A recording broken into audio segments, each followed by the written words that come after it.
everybody. It's time to LOL. Listen out loud, that is. It's time for Anime Jam Session with DJ Ranma S, Mako-chan, and Ari Rockefeller. See, that is much more like it in the way it should be. Okay, I will have to officially fix the morning the playlist, and then we can rock and roll. There we go. All right. Ah, I swear, every time I think I got something all set, something goes chaotic. Like I had everything set. I decided to reboot because I updated audio video drivers. And my mixer, my Nexus decided not to properly load. I mean, the audio was fine, but the touchscreen was acting kind of dumb. So there was that. And then I just realized I have to make a slight adjustment on one of the point redemptions, which is understandable and rightfully so. And then the playlist I thought I had fixed, I didn't fix. So now it is fixed, and I'm saving it just to make sure that it is. And yes, I want to replace it. Done. Enough about that. Let's go ahead and get things going. Welcome to Anime Jam Session, episode number 641. We are that podcast that talks about anime, games, conventions, the fandom, geek stuff, and everything in between. I'm DJ Ranma S. And I am Mako-chan. Ari is off tonight. He's working some OT because he has bills to pay and he's looking to get a house. So, you gotta make that money.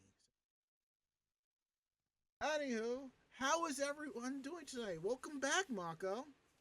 Yeah. So, how were you feeling tonight? All right. Considering everything else, I'm doing all right. That's good. Right now, I kind of feel like Todoroki in the aspect of you can't hear it in the background, but I have a fan running and it's blowing onto my right side, which is kind of cool. But the left side is kind of hot because of the curtain here. And I closed my door because I'm not dealing with anything tonight. So, it is what it is. Oh, man. Let's get the show rolling tonight. Sorry about that. We are live tonight, week of July 23rd, 2024, right here on Twitch TV. We are here live Tuesdays from 9 to 10:30 p.m. Eastern. You will always find us on Twitch TV/Anime Jam. And we're also proud to be part of the Voice of Geeks Network at vognetwork.com. And they're also on Twitch. You can find them at Twitch TV/VogNetwork. They kick things off on Sundays at 8 p.m., starting with the Bobby Blackwolf Show, followed by Orange Lounge Radio at 9. And we bring the broadcasting segment to the end here on Tuesday nights. And if you can, come by and participate with us in our Discord chat, vognetwork.com/Discord. Every show that's on the Voice of Geeks Network has a Discord channel. So come, hang out with us, say hi, leave notes and articles and talk. And the pool's open. So yeah. Now that we got that out the way, we're going to kick things over to Mako because I know she has some stuff to catch us up on. So, Mako, how was your week? How was your day? Yeah. So for those that don't know, last Thursday or 2 Thursdays ago, I got home from work and found Damien not doing very well. So we took him to an emergency vet, and they found a very, very large mass in his lung. So we did have to, do the responsible thing so that he would not suffer. So he did cross the Rainbow Bridge. So I was obviously not okay for a little bit. I am doing better. Cassie is doing okay. She still on occasion looks for him. And I don't expect that to, go away anytime soon. It is getting better, but, especially in the morning when she doesn't find him on my bed, she looks in the other place that he would usually be, which is under my bed, and then she looks at me. So, sadness on that part. But she is doing better. I'm doing okay. And other than that, I have been, doing my normal, reading a lot of smut, uh, Hmm. trying to get my mind off of things. I also was very, very bad and bought myself Baldur's Gate 3. Um, so I did start playing that. I have a very difficult time playing computer games. I got a new chair years back, so it is comfortable that way. But my desk is very small, so I really don't have a decent setup for gaming. Um, so yeah, so I don't play very long treks of it at this point, and I'm hoping to be able to play it from the living room shortly. And I'm still working on that. And I still can't believe you got Baldur's Gate 3. What? It's a good game. I would have somewhat expected you to get it for Xbox One, you know. I kind of expected that first. I was looking into it, but um, for the most part, I was warned against it. The game is too large to really be able to play on a console and actually have it play well. So I was told that I should probably go ahead and get that on PC. So I did. Well, it's a good thing you have my old 1660 Super that can handle the game. Yes, I did check before I purchased the game to make sure it was playable on what I have now, and it is. Oh, that's good. Don't mind me. I'm trying to actually, change the the damn emotes, and I can't figure out how to damn do it. Because I'm like, well, at first I think it's under Twitch settings, and I'm looking, and I'm like, I don't see it here. Oh wait, it's powered by Stream Elements. Let me look through there. I don't see it. So I will have to figure it out one way or another. Nope, that's not it. I I I I don't I don't remember how. I'm just gonna have to figure it out one way or another. So anywho, my work end day, it was fine. All the nations were at peace until CrowdStrike happened. Let me tell you, we have a group chat called the Seven Levels of IT Hell or something like that. One of my friends messaged me. He's like, "Do y'all use CrowdStrike?" I'm like, "Yeah. What about it?" He's like, "Google it." And I looked. There's a massive outage all over the fucking place. So I'm just like, well, that's not good. That that's not good at all. So so I'm like, well, I don't think it's gonna be that bad at work. When I get to work and it's quiet. One of the users tells me that the machine is not booting, and we get the first one. And I go into the chat. There's an emergency chat, all that set up. I figure out, I get the solution, fix it. As I'm doing my morning rounds, there's another machine that's out like that, and I go and I fix that. Then it all comes to tumbling down like Tetris blocks. Thankfully for the New York office, it wasn't so bad. LA office, not so much. But I can say by the time Monday rolled around, it was fixed, it was solved, it was quiet. There was no issues whatsoever. So we were basically golden. So there's that. What else did I do? I did participate in Prime Day and I got another controller. I bought this one previously, but I sent it back because it says it's not HD, it's not compatible with HD Rumble and stuff like that. I'm just like, I gotta have some type of vibration while playing my Mario Kart. I don't think it I don't think it powers on the Switch like my other controller does, but I have no problems getting up, walking over, hitting the power button, and sitting my butt back down, getting some exercise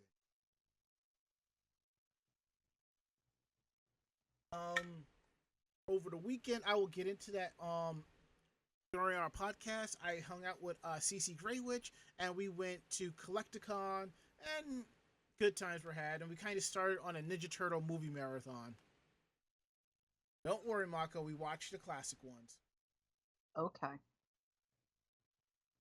And she's still trying to figure out how to put them all up because she got the Turtles autographs. I think she got Splinters. If not Splinters, she did get one autograph I know you really would have wanted. Oh? Yes. Judith Hogue does autograph prints. But she also does autograph prints of a certain set of drawings that she was working on in the first movie. Oh, really? Yeah, really. So she got an autograph of the Leonardo print.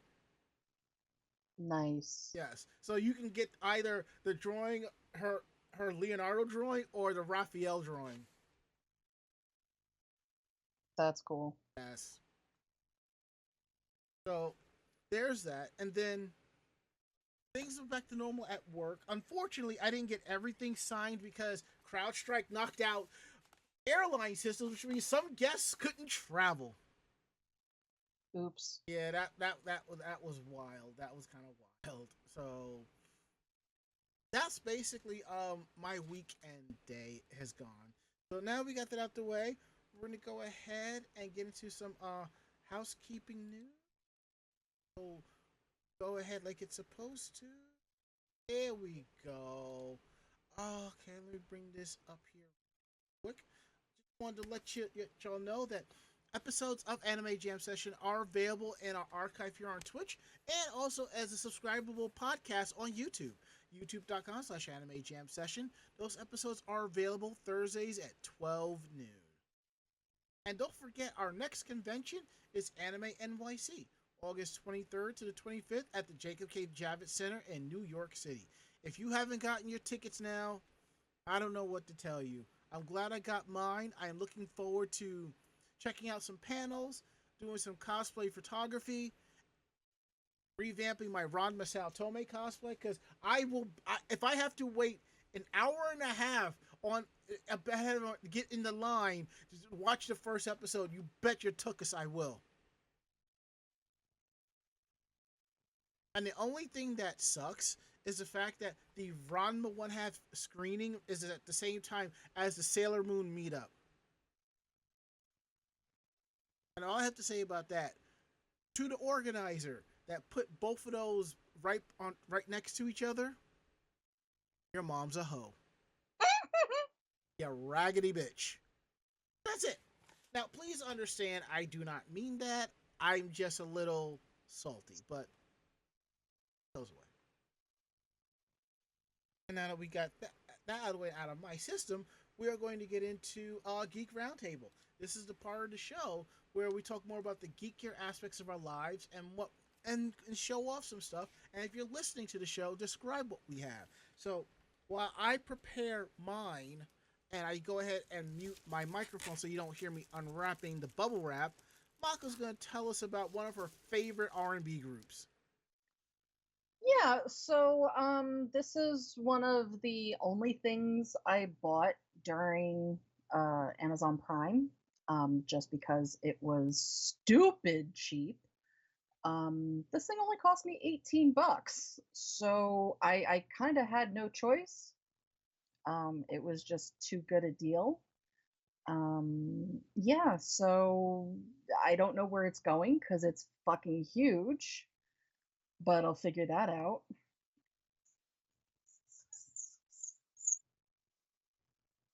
And yeah, I have another one to show off next week that I also bought. And again, because it was stupid cheap. And I kind of had to. So, yeah. and seeing that I saw what they were, I completely understand. So, well, I saw one of them. I know what the other one is, and I know Mako's fandom.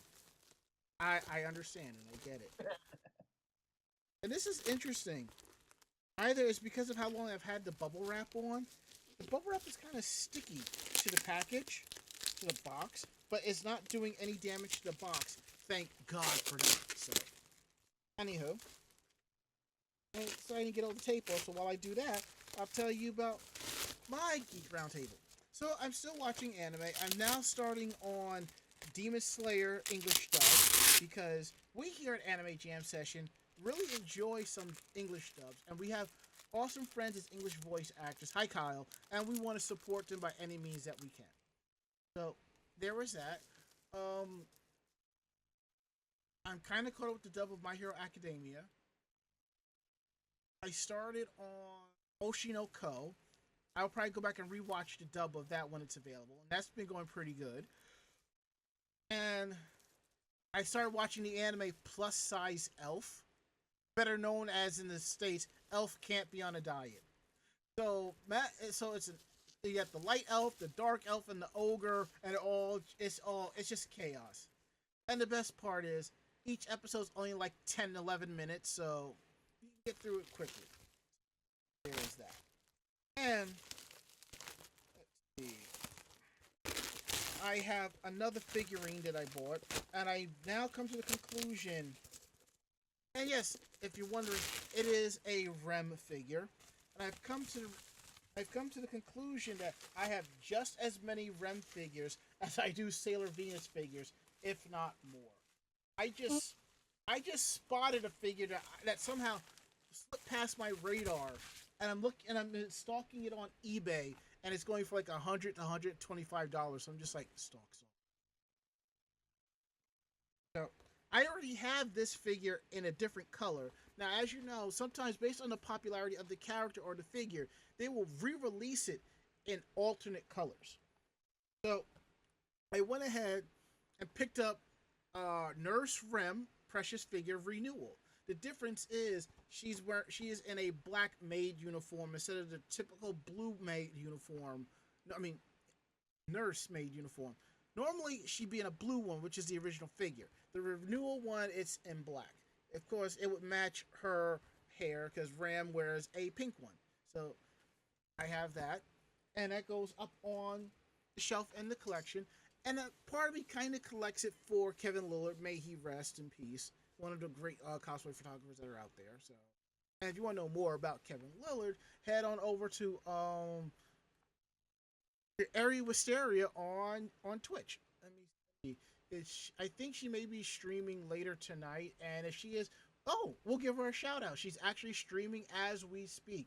Wisteria Witch VT. She does She does episodes on Fridays as a flashback of conventions that she's attended by also using photos from that con taken by the late great Kevin Lillard. So show her a little bit of love. So.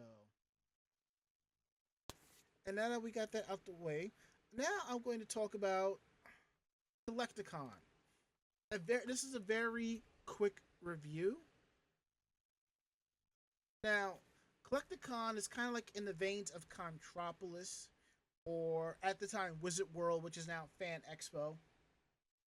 It's becoming a thing to take your con and place it and run the shows maybe across the Eastern Seaboard or across the country.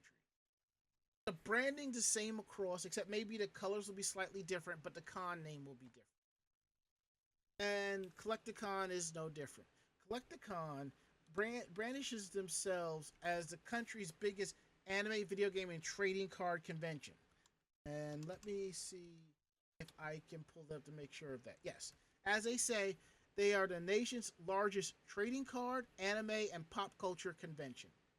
Which I can kind of see that, because that's what they are. But it doesn't, but given the guests that they have, it feels more like a mini Comic Con or mini entertainment, like a mini NYCC of sorts. I'm surprised there isn't a New Jersey Comic Con, you know? But anyhow. But I will say this, one thing is about it had a great lineup of guests, and I was surprised they had the Yin Yang Twins there as a guest doing a concert at 2:30. I'm like, I could give two shits about Yin Yang Twins. Unfortunately, two of the guests weren't there. That would be Molly Flanagan and Steve Bloom. It's because of the flight systems were down, people couldn't travel, unless you were on Southwest and you got lucky. Now, I will say this: as much as I enjoyed myself, Mako, I'm glad you did not come to this convention.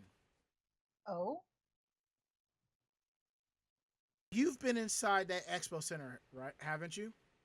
yeah. What was the last event that we went to that was in? Was that something? Was that like a pickle convention or something like that? Uh, it was the chocolate and wine Yeah, convention. chocolate and wine. And it wasn't that crowded, right? Yeah, no, especially since we ended up going to like the later half of Hmm. Sunday. Yes. So it was basically nobody there. Imagine that full of people,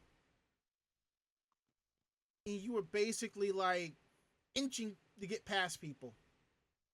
Yeah, no, It was no. that crowded.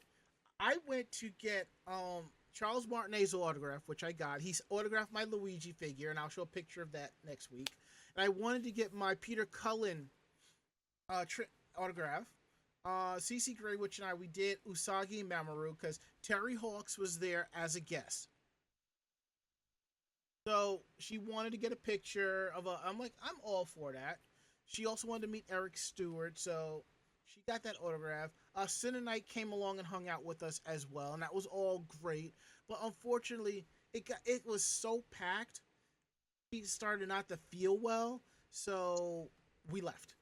Mm, And I'm thinking about it. I'm just like, if this was 10 years ago, I would have waited it out. I would have been like, I don't care. I want my autograph. As you get older, you tend to mature. It sucks, but it happens. I know that sometime in my lifetime again, I will get a chance to meet Peter Cullen and hopefully Frank Welker. Which, by the way, I didn't realize Peter Cullen is the voice of the Predator. hmm. Not know that. And it was some other cartoon I stumbled across. I found out Frank Welker did worked on too. I was like, oh shit, that was him. Didn't know. I will say this: between that and Contropolis and Undiscovered Realm Comic Con, I fully endorse and support an autograph ticketing system. You should be able to go online and purchase an autograph. And then you come between this time to get your item autographed. And if the person has stuff at the table, you just put it in there. Please note, this guest has additional autographs and stuff on the table, for autographs, Is Charles Martinet, he had some graded cards that were autographed and cartridges that were autographed. I think I saw like an autographed Mario Famicom game go for like $200-300. Wow. Yes. I'm happy that I had him to sign my Luigi, and I did my Luigi voice for him because Luigi's #1 superstar. I got the autograph. I went, thank you. It was cool. So I would have to say, Collecticon was a complete success, as packed as it was. I hope that the con runners take note of that, and hopefully, when they come back, if they do decide to come back to New Jersey, put it in Atlantic City. And I know people hate Atlantic City because I understand it's Atlantic City. So if the con goes there, you have three choices. Um, choices. Either you go and you deal with it, or you just say screw it and go to you find who you want to get your autograph at another convention. That's it. But just remember, if you're just there for autographs, no one said you had to stay for the whole thing. Mm-hmm. Within the short times I was there, I thought I had a good time. I didn't get a chance to really walk through the dealer's hall, which probably was a third of the dealers were selling Funko Pops. So I'm at the point where if it's a Comic Con, just call it what it is, Funko Pop Con. So I had a good time because after that we all went out and went to Kura Sushi, and beef sushi is delicious. I was surprised they had the Hamburg steak sushi. I was like, oh yes, bring that plate over here, please. So, and I think, Mark, I think we have to hit up Kura Sushi at least once. Okay. Now that we got that out the way, we're gonna go ahead and get into tonight's stories. First things first, we're gonna talk about how. Actually, you know what? Because I want to take the second story. Mako, you take the first one. I had a feeling, which is why I already have it pulled up. You the best. Mm-hmm. Yeah, so news out of Crunchyroll is that they are going to be doing a big uh, makeover. They have started it, but they are going to release it on July 25th to coincide with San Diego Comic Con. Um, According to the press release, they're saying the new look, feel, and sound of Crunchyroll reflects the joy that anime brings fans worldwide and is focused on an ethos of fun and celebration. So I think it's a little jarring myself, but Yeah. that's just me. The upcoming changes that will be reflected in the app and the desktop browser. It's a modernized logo with a balanced eye symbol and revamped watermark. A new font that's called Crunchyroll A-Type, which is a blending classic and modern elements for improved readability. I think this font is horrible. Yeah. Just because it's like none of the letters are similar or anything like that. So as soon as you start spelling stuff with it, it's just a complete weird ass amalgamation of fonts. I know. And I've seen fonts like that, and it's like, this is not good. yeah, no, it's very jarring. Um, it has a very vibrant color system with oranges, blacks, whites, and taups. A glyph system with over 139 anime manga inspired characters, adding depth and personality. A 7-second audio visual mnemonic to capture the immersive Crunchyroll experience with anime inspired sound design and playful elements, and a collaboration with Japanese artists on new textures and patterns to further enhance the brand's authenticity and immersive storytelling. All right, I have it up on the screen here. On this screen here, you can see the fonts, and it's like, ooh. And I'm trying to bring up like there's a section here where you could actually go through the images and so forth. Oh, here we go. Here we go. And unfortunately, I can't get rid of the images, the stuff down below. So here is one of the logo. Here is the initial, and they're calling it an eye for anime. Wow. Yeah, as you can see, it's just, I mean, as large letters, it's better, but this is something that you're going to have to read on a phone app or like on a monitor or something like that. It's going to be shrunk down and not look that good. And even that, what you can see is still jarring because it's just all over the place. I can understand, the orange, the black, the white, the tops. Those are Crunchyroll's colors and have been for a while, but Mm-hmm. I I think at least with some of the stuff they are trying too hard. Yeah, get rid of the font. Really, you don't need the font. You know, I mean, I like. Why don't you just create a Crunchyroll font and roll with that? No pun intended. Because I like this, the Crunchyroll logo with the eye like that. I like that. That's cool. It kind of reminds me of how when SBC and Singular bought AT&T and rebranded, and it was like lowercase AT&T or some shit like that. Yeah, it's just, I understand you want to modernize things like that, but you really have to look at your entire audience, and the readability of that is just not there. Exactly. I mean, like I said, just play off of the font that you have. Hire someone to make a better font, and just and do that. Make it better, stronger, and crisper. I mean, like, not for nothing. I'm looking at tweaking the Anime Jam Session font. The English lettering is fine. I've been looking at certain logos and stuff like for the kanji. I'm just like, I'm looking for more of a softer, bold kanji, you know. And once I figure that out, I'm just gonna link it all together and just like, let's go for broke, you know. Uh,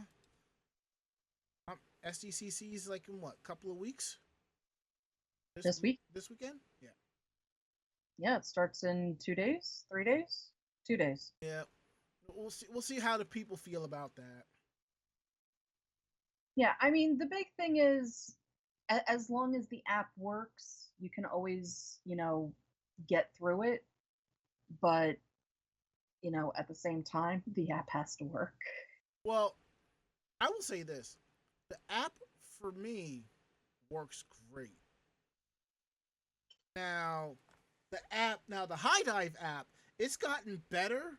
But what it says to do after you watch an anime, it doesn't go back to the main screen. I'm sitting here thinking, wait, I'm watching Oshinoko last night, and I see the black screen. I'm like, wait. I'm sitting here thinking, wait, and my eyes are darting all around. I'm like, wait, did I fall asleep? Why is the TV off? Is my TV broke? But the Xbox is still on. Wait, Xbox is still. I hit the B button. The screen comes right back up. I was like, oh, that's what happened.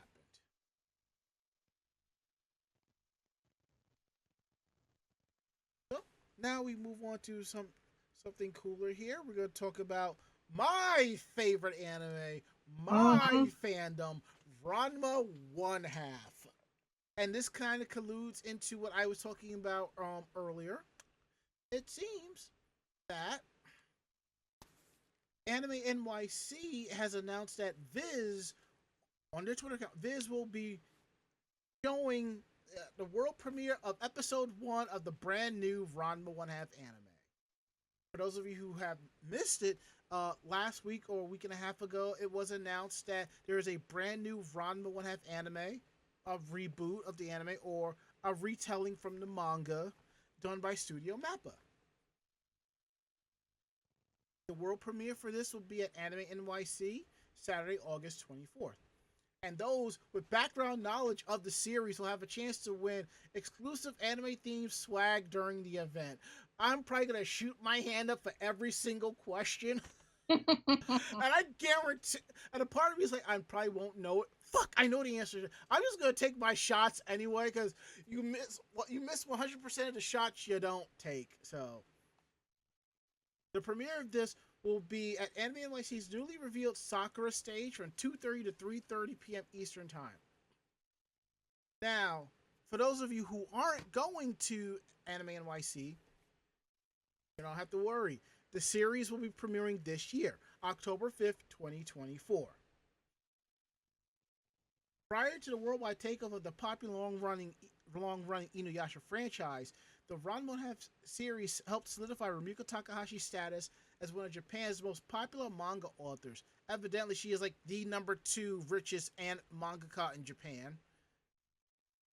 Oddly enough, Oda of One Piece is number 1, followed by the Akira Toriyama estate. I demand a recount, but that's neither here nor there. So the anime basically chronicles the life of Ranma Saotome, a teenage martial artist who falls into a cursed spring while on a training mission with his father. Consequently, a splash of cold water turns him into a redhead, while his father turns into a panda. Upon returning to Japan, Ranma meets the owner of the Tendo Training Hall, or better in the manga, I think it was also called the Tendo School of Anything Goes Martial Arts or Indiscriminate Grappling. Depends on which translation you go with. And he meets the owner and tomboyish fiance Akane Tendo. Unhappy with this unexpected marriage announcement, the pair try to get used to each other, all while seemingly an endless barrage of competing love interests would-be challengers vie for their attentions. Initially released in 1989, Studio Dean's original anime adaptation aired its final season in 92. Due to its popularity, subsequent years saw the release of several new OVAs and TV specials, and the last one came out in 2008. which oddly enough you can only get as a fan sub because Viz has never licensed it. So I'm hoping they kind of do and just put out a subtitle of it and just call it a day. Mappa's Ranma production team is filled with prominent figures from a number of successful anime franchises. One Piece dead end director Konosuke Uda sits in the director's seat for the series. Delicious and Dungeon scriptwriter Kimiko Ueno is penning Ranma's new scripts. Hiromi Taniguchi, who worked on Furikuri Alternative, is handling character design. Additionally, several members of the original cast are returning, like Kappa Yamaguchi as boy-type Ranma, Megumi Hayashibara, female Ranma, Noriko Hidaka, Akane Tendo, and Koichi Yamadera, Ryoga Hibiki. Also, don't forget, he is also the voice of Duo Maxwell and Gundam Wing, and if I'm not mistaken, he's also Spike Spiegel in Cowboy Bebop, and the dub voice of Joey Gladstone in the Japanese dub of Full House. Ikea Otsuka and Cho, who worked on My Hero Academia and One Piece, are respectively taking over the roles of Sun Tendo and Genma Saotome from the original actors. I am curious. I hope that the series we can see all of the characters. I'm curious as to who are they going to get as Ukyo. I will say this: if the series makes it that far for a dub, I want Monica Rial to be the voice of Ukyo. That's what I want. Because number one, she's also not just a talented voice actress, she's also the voice of Bulma in Dragon Ball. And for those of you who don't know, the voice actress for Ukyo, Romi Suryu, she's not just the voice of Ukyo Koinji and Ranma One Half. She's also the voice of Madoka Arakawa in Kimagure Orange Road. She was the voice of Bulma and Dragon Ball, but unfortunately she passed several years ago due to an aneurysm. I am hoping, if things get aligned, that Monica Rial gets that opportunity, because I'm all for that. I am here for that. And one last thing, something that I brought up on last week's show, and I'm going to say it again. There was a lot of liberties taken with the Ranma anime, and by liberties, I'm talking about the gratuitous nudity and panty shots and so forth. A lot of that was not in the original manga. And I know people are going to say that Hoppelzai is going to be edited and this and that. It'll work. They will figure out how to work Hoppelzai. They'll figure a way to tone him down. It will not be that serious. Because, Marco, I don't know if you saw, but people were upset that they did in the trailer when Ranma discovered he changed into a girl. They didn't see the nipple. The fuck? And they're calling it censorship. The fuck? Yeah. Now, in the manga, when Ranma opened his gi, he saw he had cleavage. But that's all you saw. In the anime, the gi was open wider so you could see not just cleavage, but also nipple. In the new trailer, all you see is just cleavage. And to me, that's not censorship. No, it's more true to the manga. That's Yes. what these retakes and reboots and Yes. reprints, that's what it is. It's Yes. because now the manga is done, it is the ability to have the anime match closer to the manga. That's it. It's not to, piss people off. It's to fix the editing mistakes, fix the exaggerations, it's to bring a true to manga show together. And let me say this. If you're getting upset over a character who is 16 years old and you can't see their nipple, you need to come out of your parents' basement, go outside, take a deep breath, and touch some fucking grass. Hell, the scene, well, that's something different. But yeah, if there's going to be nudity, it's going to be based off from the manga. So chill with it. It is not the end of the world. And if it bothers you that much, don't watch it. Simple as that. Now, I did bring up Akira Toriyama earlier as like the third most wealthiest mangaka, but evidently there's issues with the estate. Marco, you mind telling us what the hell is going on? Yeah, so um, there is a dispute between Shueisha and Akio Ioku over the future of Dragon Ball. So, yeah, rights holders are reportedly unsure of who to consult, with some hoping that Toriyama's family can decide. As translated on Twitter, uh, the Dragon Ball The Battle for Rights After the Author's Death reveals a long-standing rights dispute between Shueisha and Akio Ioku. Ioku was considered Toriyama's right-hand man, while Shueisha holds the rights to the Dragon Ball manga. A purported Shueisha insider notes that Ioku always focuses on serving the author, but was difficult to work with, and that he had a condescending attitude to anime production companies and TV networks. I heard about that. Yeah, their difference in opinion led to Ioku being removed as the head of Shueisha's Dragon Ball Room in 2022, which he first took over in 2016. This was his trigger to leave and found Capsule Corporation Tokyo. It is another company that oversees the development of the Dragon Ball IP. The insider says that Dragon Ball creator Toriyama also disagreed with Ioku's dismissal. So while the comments are from unnamed sources, Toyoku Keizai is considered a reliable outlet. The insider's comments reveal that Dragon Ball rights holders like Bandai Namco were now in a difficult position, unsure of who to consult about developments. Meetings about Dragon Ball were organized with all relevant parties being invited, which subtly included both Ioku and Shueisha representatives, making the coordination very stressful. Toriyama's unfortunate passing complicated the long-standing dispute. Some industry representatives are purportedly looking towards his family to settle it.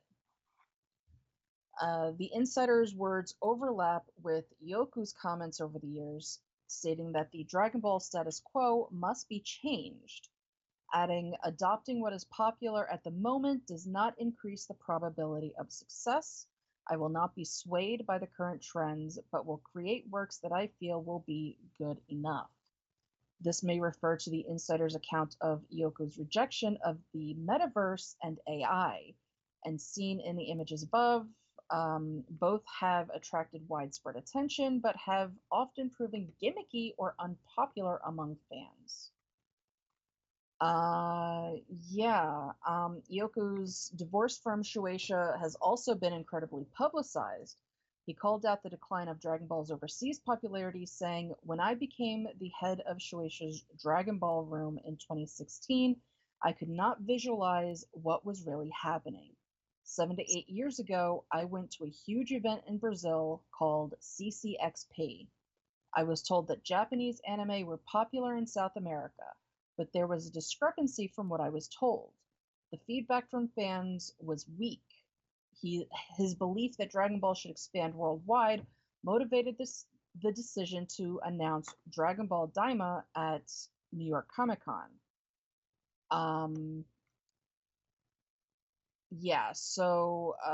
Dragon Ball Daima will be a focus of San Diego Comic Con, and they'll be releasing a new trailer. So yeah, I guess it seems more along the lines of, I guess, trying to figure out with the family. I mean, at this point, if nothing was put into, anything before his death, and nothing was written down or anything like that, they've got no choice but to go to the family.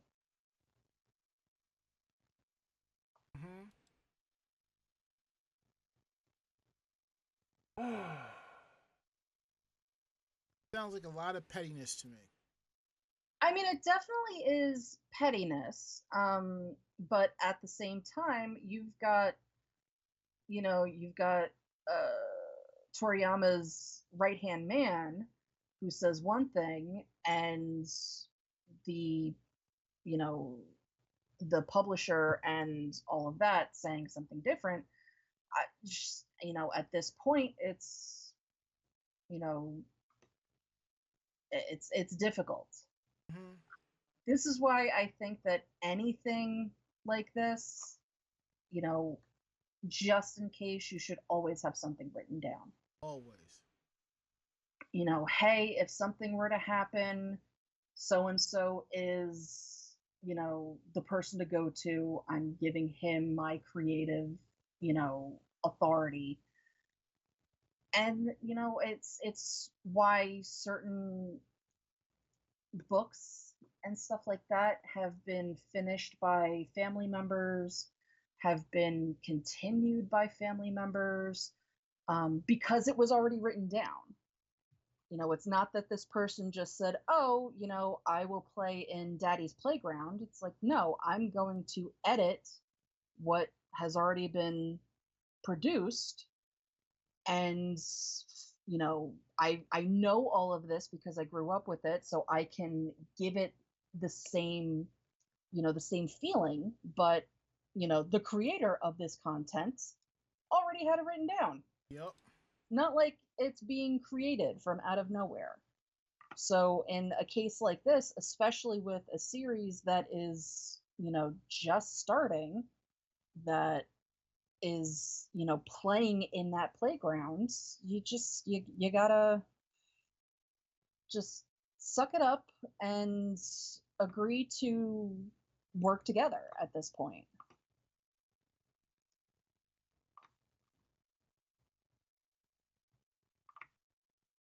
No, this is gonna be. All I know is this is gonna be a very interesting fight. Yeah, definitely. And we go from legal rights to slammer time. I think that was kind of a funny, to quote Splinter from the Turtle movie, I made a funny. It looks like the former editor of the manga Attack on Titan has been sentenced to prison. And he'll be up in there dealing with some real Titans, I'll tell you that much. A former founding member of the Attack on Titan Basatsu Shonen magazine, and also the editor of other titles headed by massive publishing company Kodansha, Park Jun-hyun, has been sentenced to 11 years in prison for the murder of his wife. Jesus. His testimony was deemed unreliable following conflicting accounts of the events.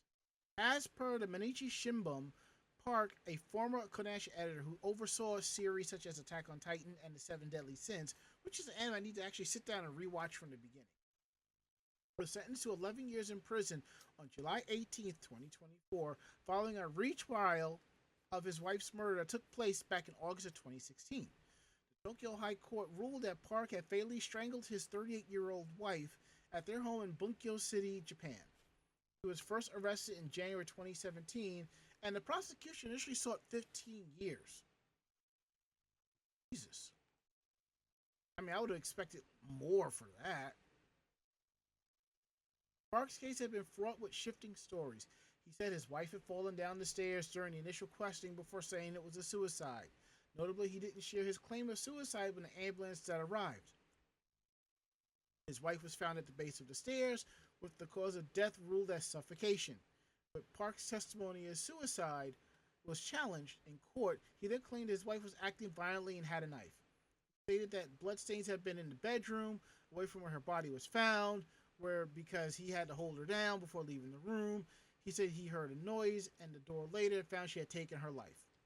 Tokyo Reporter adds that his reason for the contradictory account was that he could not tell his children that their mother had committed suicide.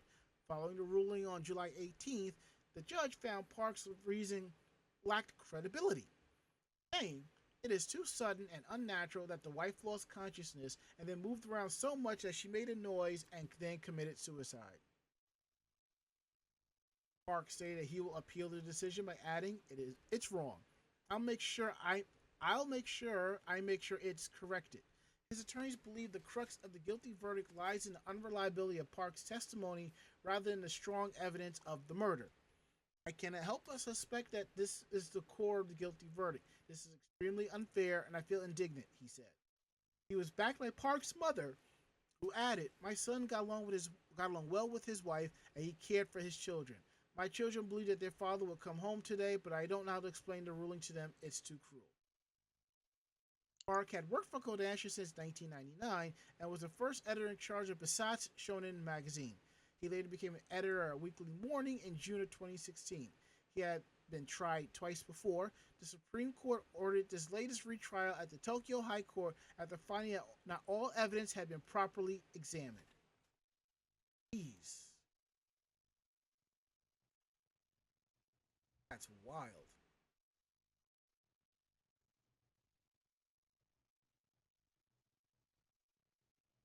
I mean, at least here he would have gotten more time for that, you know? It's crazy.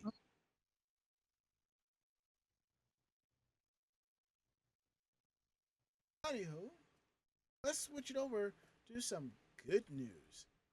I think this is something we talked about on the show previously. I don't remember.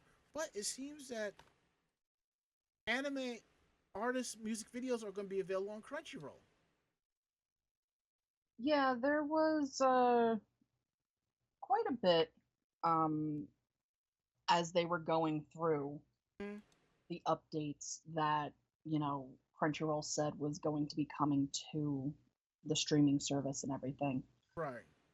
But they finally, at least part of it, went live um, at the end of last week.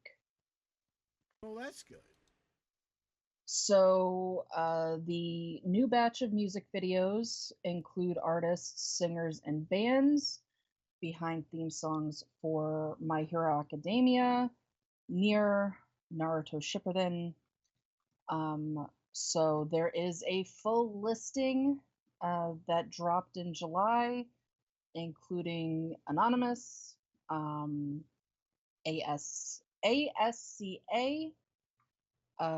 Sentimental, Mm, Lisa, Kana Nishono, just a whole crap ton of them. So if you enjoy the artists that have done these intros and outros for anime, go ahead on there and you can see the music videos for these songs.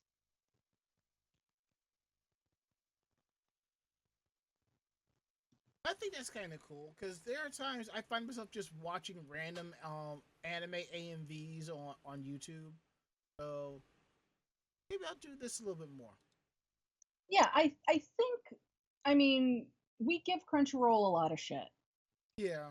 but they do, they are trying to grow the business and they are bringing to their streaming services a lot of niche things that it wouldn't normally be easy for somebody in the States or outside of Japan to be able to stream in a way that they are streaming legally, um, which is, I mean, hilarious, I still think, coming from Crunchyroll's origins. But Mm, um, I just, I'm very much legit.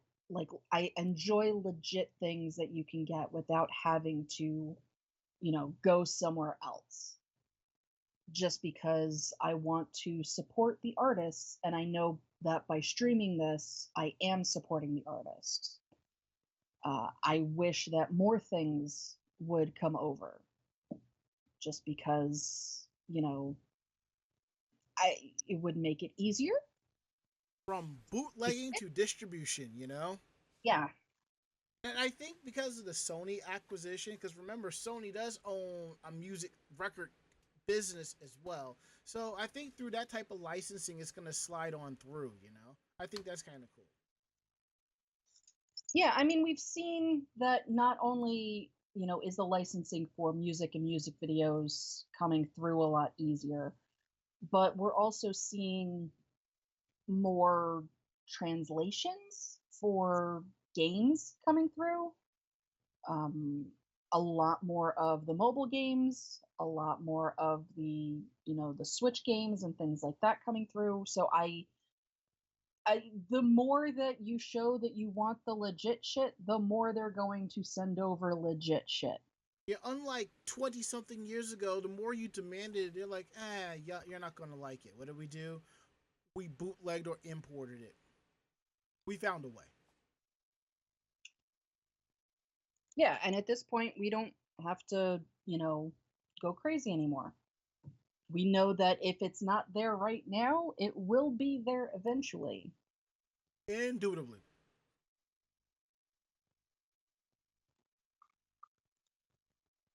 And now we're going to get into our final story of the night. Um, Regarding the Stop Manga Piracy campaign. I believe we discussed this a few times here and there on the show. Let me go Yes. ahead. Yeah, let me go ahead. Story, click link, loads. Here we go. So there are these thank you ads that are in newspapers in 4 different countries. So as it is, since the widespread adoption of high-speed internet, Japanese publishers have been working to prevent their manga from being distributed on piracy websites. The efforts have had mixed results, including when those publishers bandaged together for the Stop Manga Piracy campaign back in 2019. Still, the publishers do acknowledge the readers who strive to read the manga in legal ways. On July 17th, the campaign released an ad internationally to thank those readers.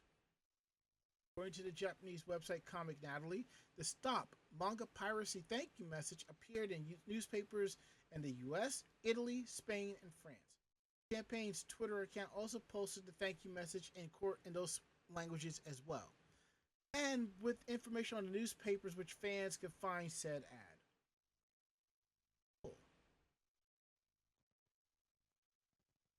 This is a wonderful sentiment from manga publishers involved in the campaign.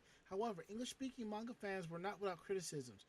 The Twitter account July and stuff responded to the Stop Manga Piracy account with the following tweet: IMO, to reduce piracy, you must increase availability and accessibility.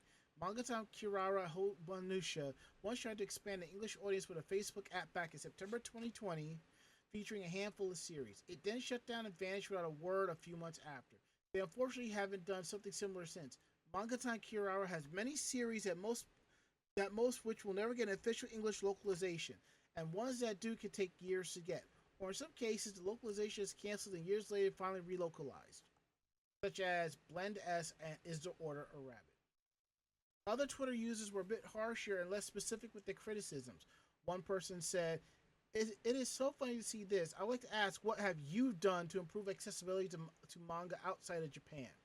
Another user, Ogata the Wildcat, also opinioned to limited access to English translations of manga, saying, piracy would be a lot less common if more series would license. There are loads of series I'd love to have physically, but no English version, so piracy would be my only option. Another person tweeted cheekily with a gif of Captain Jack Sparrow from Pirates of the Caribbean.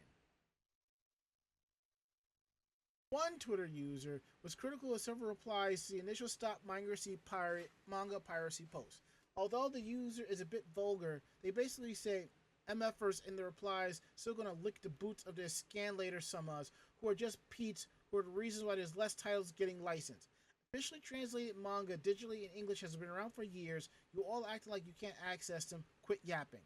So there's a clear divide among English-speaking manga fandom regarding the manga. The message from the Stop Manga Piracy campaign.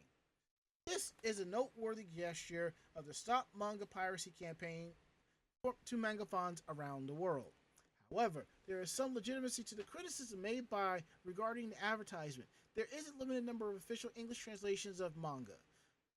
and those manga series are translated are generally the popular series in Japan. But we also must consider the amount of manga translations currently available. And while the content isn't always presented in the most ideal manner, it is better than nothing. It could be much worse at all. We go back to the days when it was just, according to Keikaku, according to plan. Now, let me say this. I see two sides of this. People bootleg because they can. The majority of people that bootleg or pirate and so forth do it because they have the opportunity to do so, not because they can't access it, because they can. I know people that are in my financial tax bracket and in financial tax brackets above me that can afford digital subscriptions to manga and anime and all that, and they bootleg like a motherfucker. It's just a way of life. Now, I understand that not all titles is available. Listen, just because you like the Adventures of Susie Chan and whatever, that doesn't mean everybody else is going to like it. That doesn't mean that series is that popular in Japan. Because it probably is not. Why would they waste money translating a series that's not going to give them the proper revenue on it? And on top of that, people who do illegal scanlations, they're just going against it, So it's like a no-win situation when you think about it. Now, as I've said, because of the industry that I am in, my views on piracy and bootlegging has changed drastically. I'm a strong believer in buy it and support your favorite series. If you are unable to obtain it because it's out of print and it's a ridiculously high cost, by all means, pirate it. I have admitted it. I have rips of the Burn Up series because the DVDs are very expensive. At one time, I had all of Sailor Moon digitally downloaded. As I bought the series, I deleted the episodes. Simple as that. I admit, I actually had a rip of Ranma 1 half, the Christmas special. That was the only one that I had, because I only watched it once a year for Christmas. And now that I have the entire series physically on Blu-ray, I have that deleted. Yes, I do have the one OAV, because it's not commercially available. If it was, I would have deleted it a long time ago. When it comes to piracy and legal aspects, it goes back and forth. You got to give a little to get a little. That's all it is. What's your thoughts? I definitely, there is a time and place for it. Hmm? I'll put it that way. Um, if it's readily available, then there's no need to. Just think and don't be a dick. Exactly. If you know There are things that are out of print, and I can understand that. There are books and stuff that are out of print that you can't even eBay anything because there's no way. So at that point, some things, got to be shared. Yep. But for the most part, shit's readily available. There's no need whatsoever to pirate 99.9% of the shit that's out there. Again, if there's an opportunity to pirate it, they're going to do it. There is some ethical piracy access out there, like for reasons that I mentioned earlier. But even then, those people always argue that as well. So I'm like, you know what? It is what it is. Fine, whatever. Do what you want to do. And now that we got that out the way, we're time for the part of the show that y'all like to stick around for. Meanwhile, in Japan. Let's take a look here. Mako, you get first dibs. Alrighty. Um,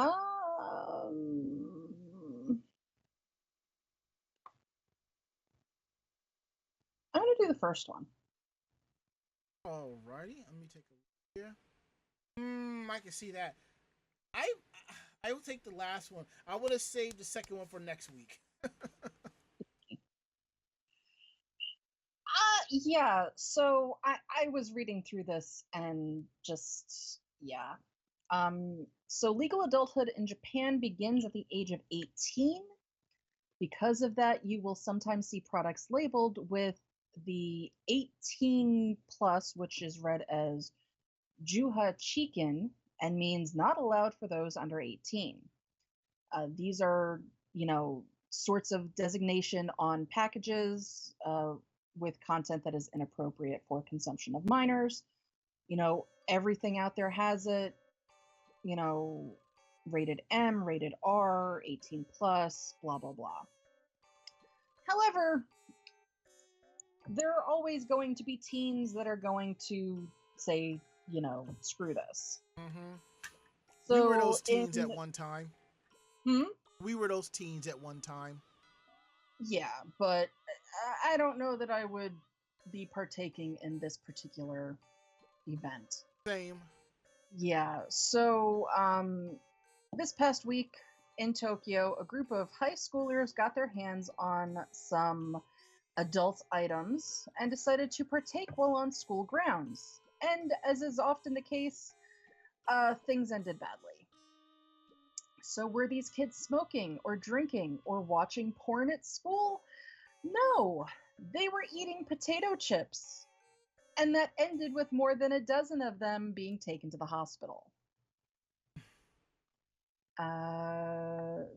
So during lunch at this high school, a male student brought out a bag of 18 plus curry potato chips. It's manufactured by Ibariki Prefecture Food Snack Company, Ishiyama Shoji. The chips are an offshoot of the company's Juhachiken brand of instant curry, so named because it's so spicy that the company recommends it only for adult consumers. So the students shared the chips with roughly 30 other students, and before the day was over, roughly half of them ended up receiving medical attention. Ooh.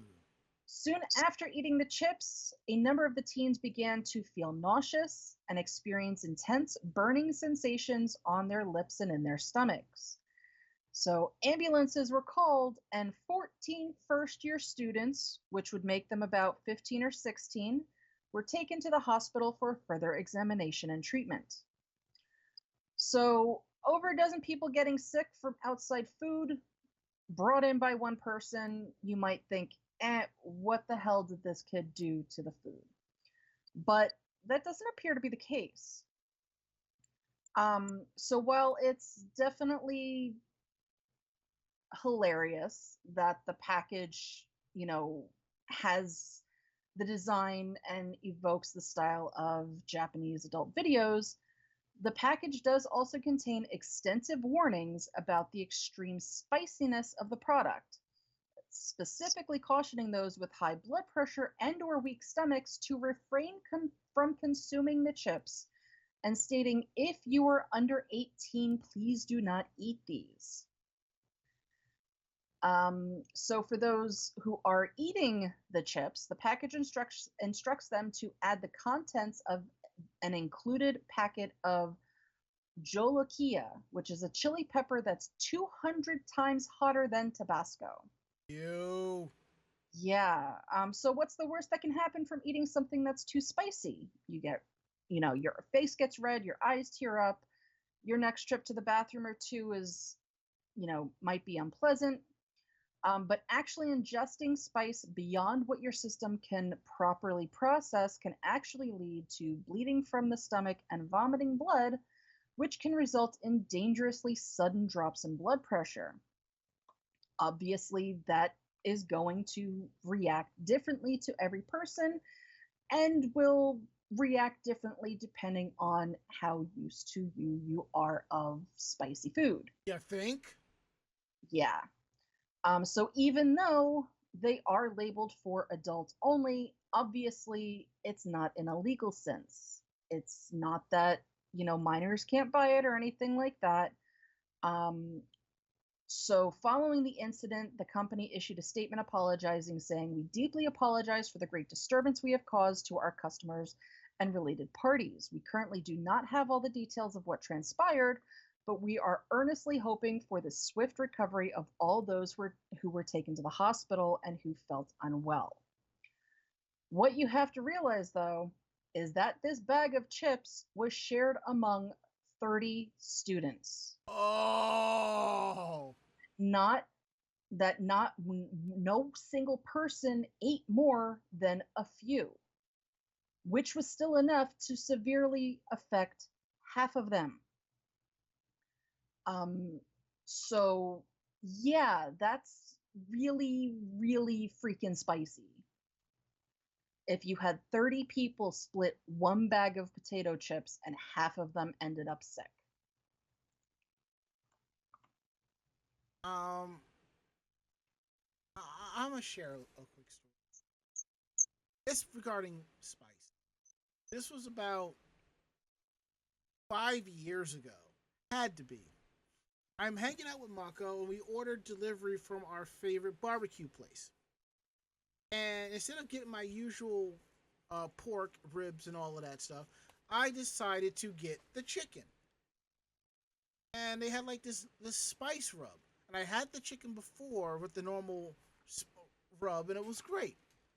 And I ate it, and it was delicious. And I kind of felt the spice going down my throat. I'm like, it's fine. It'll go away. And I go home the next day.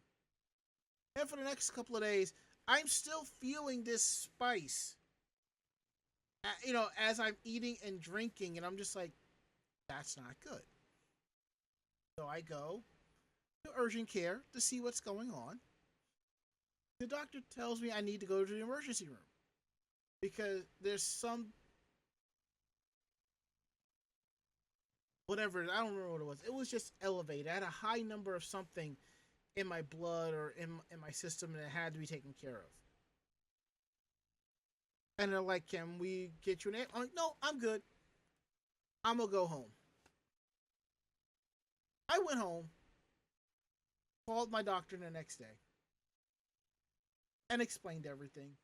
And he basically said, "You have nothing to worry about because if that was the case, you would have already been dead."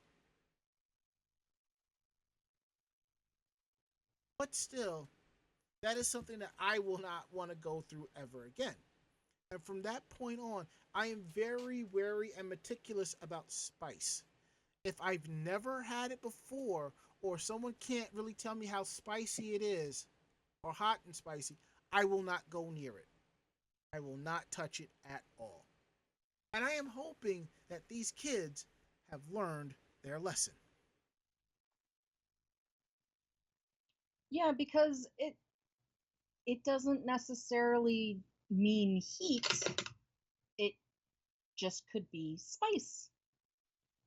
Like, I know there are certain spices that I can't handle, so. And I totally get that.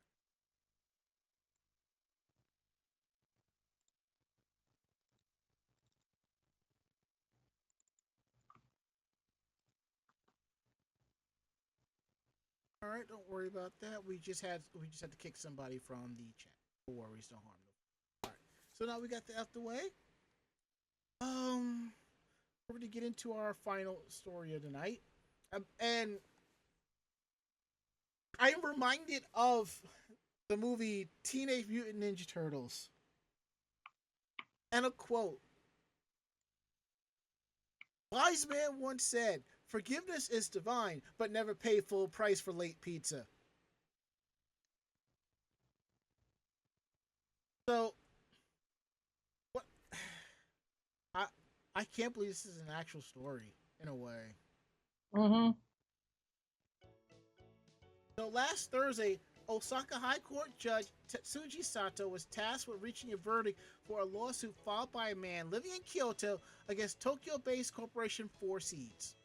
The man's quest for his version of justice has been going on for a half a year, even after the Kyoto District Court, where he initially filed a lawsuit, had his suit thrown out. He was determined to keep fighting, filing an appeal, which eventually landed in litigation at Judge Sato's lap. The Kyoto man was seeking damages of 100,000 yen, which is $625, from Four Seeds Incorporated, claiming that he was entitled to such compensation for the mental anguish he had suffered from one of the corporation's subsidiaries, Pizza La, a nationwide pizza delivery chain. According to the man, last December, he had ordered pizza from there for a Christmas party with friends. So what foul deed did Pizza La commit that turned him into what would be a fun evening into 100,000 yen worth of trauma? They delivered his pizza 52 minutes late.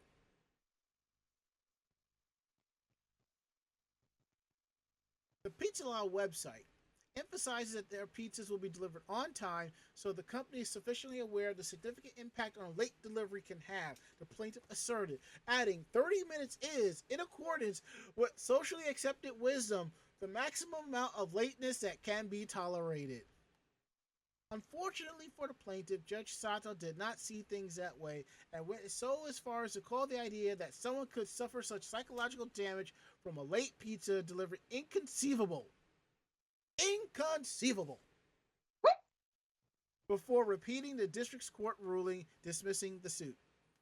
Slicing up the plaintiff's claim like a piping hot pepperoni, Judge Sato laid out his logic that a pizza order is an exchange of property, money for food.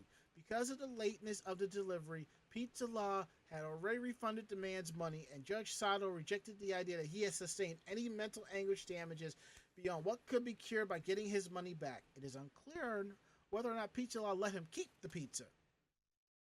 The man probably didn't help his case when, during the trial, he mentioned, "I prepared other food items and had my friends gather with the presupposition that the pizza would be delivered on time." Ostensibly, he was trying to show how much careful planning had been ruined by Pizza Law's lateness in order to establish just how painful the experience had been for him. However, the statement is also the admission that he was hanging out with his buddies and had his other stuff to snack on while they waited for pizza, which isn't exactly the sort of story that earns you much sympathy, especially not at 100,000 yen. And let me tell you something, ladies and gentlemen of this podcast. A very long time ago, I decided to order a pizza from Domino's Pizza. I believe either it showed up hours late or it never showed up at all. I called to complain, and they said I can get a credit or I can call back the following week and get another pizza. And I was warned by the clerk that they don't really answer the phones. I decided to take my chances. And I explained everything. They're like, "Okay, fine. You have to pay for the delivery." I'm like, "Really? Okay, fine. I will do that." That pizza never arrived. So since then, if I have to have pizza being delivered, I will go to Papa John's. I know how people feel about Papa John's. But also the fact that Papa John's is only like 4 blocks from my house, whereas Domino's was about 15 minutes away because I had a coupon. I wanted to try something different. But I will say, I actually had Pizza Hut for the first time in a very long time. I will gladly take that over Domino's any day. It's all just kind of fake pizza to me. Not that it's bad, it's just fake pizza to me. Well, honestly, it's not fake pizza today. It's just fast pizza. Like, everything is done the same way, except that when you go to a regular pizzeria, they have real awesome pizza ovens. Some of them are coal or wood fire, and that is some tasty as fuck pizza. Yes, it is. But then you have fast pizza, where it is a pizza oven on a conveyor belt. Some places, the pizza dough is already made, and it's already set. All you have to do is thaw out the dough and lay it out. Some of these fast food pizza places, they have to make it. But the fact of the matter remains, they put it on a pan and slide it through the machine. and it's ready in under a full pie is under 5-10 minutes. And I look at it this way: I will gladly take my friends to great tasting pizzerias in New York City. But if we're broke as a joke and we're pooling our money together and we have just enough to get like the $9.99 deal at Domino's or Pizza Hut or Papa John's, you best believe we're going to do that. It may not be the best pizza, but at least we'll be full. It's cheap. Yes. I do that myself. The $6.99, what is it, like 2 for $6.99, 3 for $6.99, Yes. something like that? Oh yeah. That's a pizza for lunch, that's wings for now, and usually half of a thing of breadsticks for now and half of a thing of breadsticks for later. There were times where, when I was off from work, and if I'm playing with Kuro Hikari-chan, if we're gaming, like during the week, and I'm like, I didn't go to work, so I have to, and I don't feel like cooking, I will do that special. A pie and some breadsticks. And I will take maybe 2-3 slices of the pizza pie, 2-3 of the breadsticks. That's my dinner, and save the rest for tomorrow for lunch and dinner again and call it a day. So, there we go. And now that we got that out the way, I think it's time we go ahead and transform and get up on out of here. Sounds good? Sounds good to me. So, if you like tonight's show, tell a friend. They in turn will tell another friend, and so on and so forth. We're independent bloggers, independent podcasters. So what we like and don't like, we're telling you straight up. So we have no reason to lie to you. If you have any questions about the show, drop us a line at podcast@animejamsession.com. Again, that is podcast@animejamsession.com. We're here to believe you. Check out our website at animejamsession.com, where you'll find not just our weekly podcast, you will find anime reviews, editorials, cosplay tips and tricks, cosplay interviews, and links to our YouTube and Facebook pages of cosplay and convention coverage, photos, and videos. I like that. That's really cool.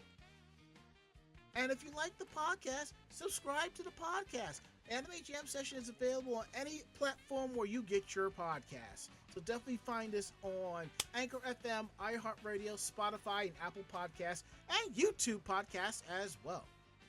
Follow us on our social media pages, YouTube, Twitter, and Facebook. It's all Anime Jam Session.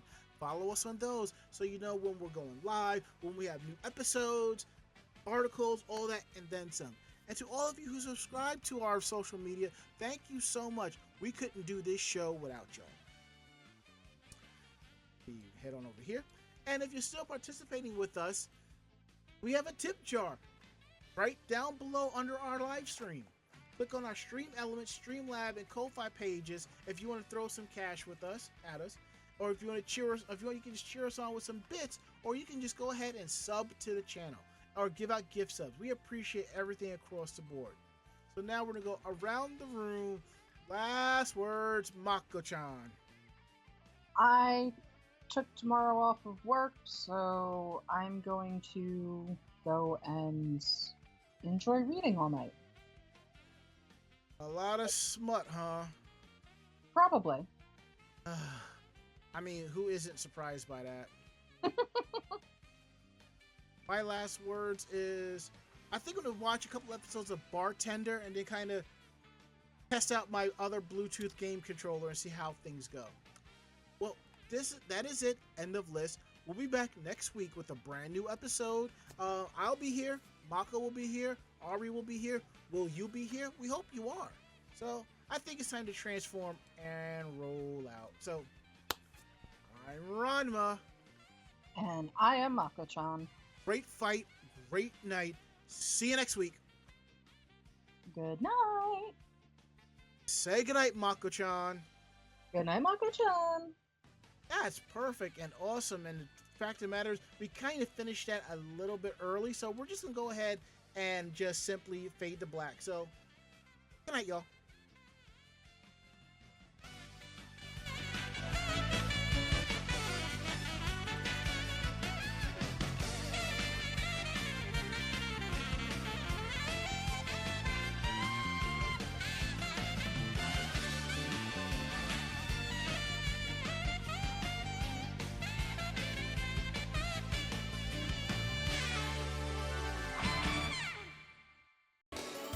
This podcast has been a production of Anime Jam Session and AJS Productions.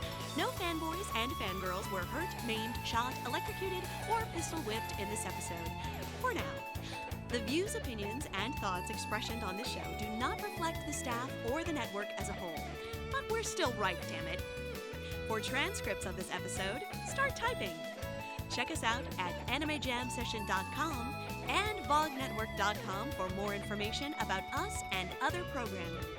Jamatane!